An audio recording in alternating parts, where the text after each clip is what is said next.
নারায়ণগঞ্জ মহানগর জাসাসের সভাপতি ও দৈনিক অগ্রবাণী পত্রিকার সম্পাদক স্বপন চৌধুরী বলেছেন, রাজনীতির অপর নাম সেবা।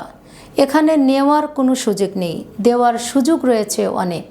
শনিবার বিকেলে সিদ্ধিরগঞ্জে ঢালি ফাউন্ডেশনের চেয়ারম্যান শামীম আহমেদ ঢালির আয়োজনে পবিত্র মাহে রমজান উপলক্ষে নারায়ণগঞ্জ ৪ আসনের সাবেক এমপি মোহাম্মদ গিয়াসউদ্দিনের পক্ষ থেকে ইফতার সামগ্রী উপহার বিতরণ অনুষ্ঠানে প্রধান অতিথির বক্তব্যে তিনি এসব কথা বলেন।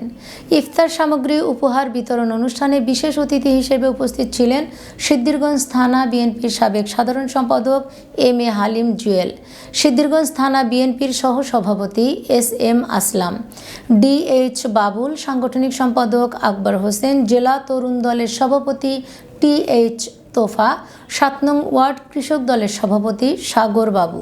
বঞ্চিত মানুষগুলো আগামী দিনে জনাব এস.এম. আসলাম ভাই, আমরা অনেকে ইফতারি করি,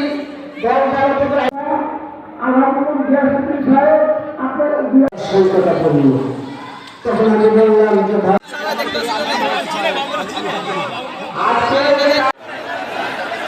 যারা কাজ আপনারা জানেন, আমার মোহাম্মদ গিয়াসউদ্দিন সাহেবের মতো নেতা কালে কালে শুধু একবারই জন্মায়।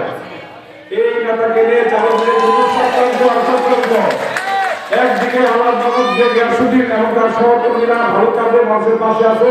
আপনারা দেখেন গত শীতের মৌসুমে প্রত্যেকটা ওয়ার্ডে প্রত্যেকটা